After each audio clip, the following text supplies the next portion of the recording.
What's up, everybody? Old Mick Waller, beautiful day in the garden. I'm over uh, my issue with the groundhog. I feel good again. I decided what I'm going to do is build cages around my raised beds. So I'll be showing you guys that whole plan. I thought about it, dreamt about it, pictured it in my head, and I'm going to try to put what I envisioned in my mind out in this garden. But this is not what this video is about. I wanted to talk to you guys because I did a video a while back, a couple weeks ago, about how I was starting to grow some container herbs, and I was talking about the advantages, and I especially was talking to newbies, the advantages of not growing things from seed, but growing things that have already started, a plant start that's better for you guys to be able to get started growing. So I noticed I only gave one side of things, right? So that's the advantages of growing things from a plant start. Now this year, in this video, I'm gonna talk to you about the advantages of growing things from seed. Now, in my garden this year, I told you guys initially I didn't start as early as I wanted to. So this year is actually the absolute reverse of what I would normally do. Normally I would grow everything inside the house and then from seed, and then I would maybe buy a plant or two, maybe a herb here, a herb there, something like that. This year I basically purchased all the plants that you see that are kind of big. I purchased all those plants, and I only grew a couple things in the house. So I only grew my lettuce, and I have some tomatoes that I grew in the house. Besides that, everything else this year either started as a plant start, like the cabbage I bought, the collards I bought, and even the kale I bought. All these herbs out here are all starts that I purchased. And the other way I'm doing things is direct sow, right? So for example, the spinach down here, that's all direct sow. My turnips over here, direct sow. You can see my zucchini is starting to come up. My let me try to get out the sun view. That's a squash. You can see my beans are starting to come up. I got some cucumbers growing here, the flowers and stuff like that. Those are direct sow, right?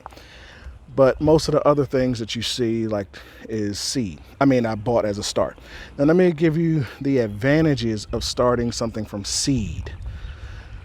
The biggest advantage of starting something from seed is you get to pick the variety. So let me explain what that means.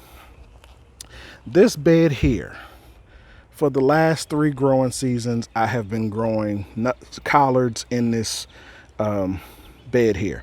I normally grow collards with Swiss chard, and as soon as that spinach goes, I'm going to be planting some Swiss chard in there. This year, I'm growing collards in here, but these are not the collards I grew from seed. These are collards that I purchased. Now, I came out the other day and I noticed I was cleaning up how, the groundhog came out and ate up my stuff. So normally what I tell you guys to do, if you have that problem, cut off the leaves that they ate on, and the plant itself will grow up and start producing more leaves, and you'll be fine.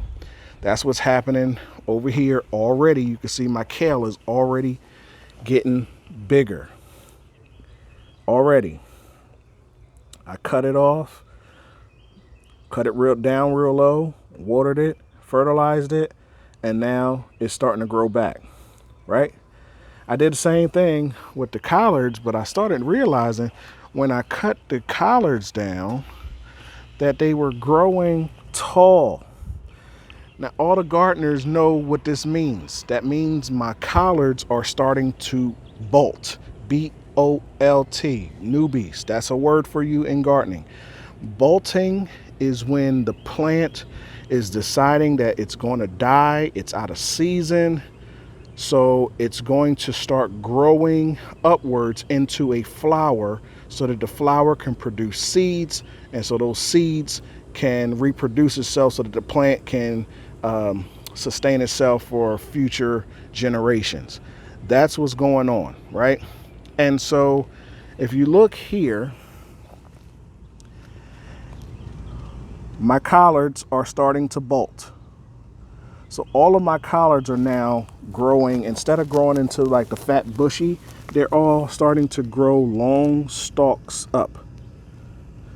And that's because collards are a cool weather crop. So we're starting to warm up. So the collards don't like the heat. So all of them are now, if you look inside, they're starting to produce those seeds. Seed pods are starting to grow because all of them have decided the season is over, right? Now, that's because this variety of collards is really only made for cool weather. Now, I always grow collards here and they always work, but I always grow my collards from seed. The variety that I always grow is called Georgia collards. The reason why I get Georgia collards is because Georgia is much hotter than it is up here, and if the collards are made to sustain the heat in Georgia, then it can handle the heat that we have up here.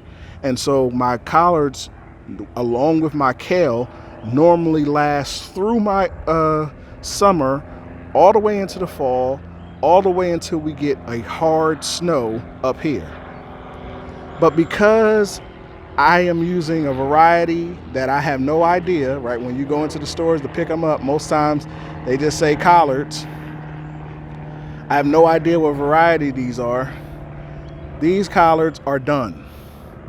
So I'm essentially going to pick these leaves and I'm going to cook them up tomorrow because I'm grilling. And that's it. My collards are done. So waste of time, right? Growing this variety in the spring when it gets hot. This variety would have been better for me to buy in the summertime leading into the fall than to do this. Now, so that's the advantage though. If I was growing them from seed, I would know the environment that those particular collards can grow in and give it that environment. These collards suck for me because that's wasting my time.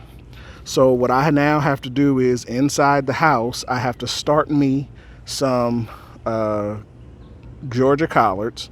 I'm also going to start me some Swiss chard because pretty soon my spinach is going to die. Now I already knew my spinach is going to die, so that's not a problem. But I'm going to grow some Swiss chard in the house and some Georgia collards in the house, get them started so that I'm going to pull these up. And when my spinach is ready to be pulled up, I'm going to pull those up and then I'm going to put some collard greens in here that can handle something and some Swiss chard out here that'll replace the spinach. So that's the advantage. One of the biggest advantages of growing something from seed is that you actually know exactly what kind of you can choose a variety that works best for your situation. Whereas a lot of times when you're grabbing plants or starts, you don't actually know everything that goes into or what kind of plant that is. Sometimes it's just, okay, this is just collards or just white cabbage, just red cabbage. Doesn't tell you anything about the type of heats that it can sustain, the cold that it can sustain, you know what I mean? This type of spinach doesn't tell you that this is a slow bolting type, meaning it can handle hot better than others, etc., etc. So that's it, guys. just wanted to show you guys that, teach you guys a lesson. Hopefully you newbies learn something, a new word, bolting, right? And the advantages of growing something from seed. Now, I still recommend newbies use majority plant starts, but your ultimate goal in gardening should be to graduate into where you start to grow a lot of things from seed, whether it's direct sow or seed starting inside the house before the season and planting later.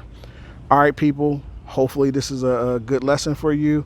I'm going to be doing another video today because it's a wonderful day, and today is the day to start planting some of my summer veggies. We finally hit 80 degrees up and we're not going lower than 40 degrees anymore. So my tomatoes and peppers and all that is getting planted today. Hopefully you learned something. Drop a message below. Make sure you like, share, and subscribe to the channel. Peace out.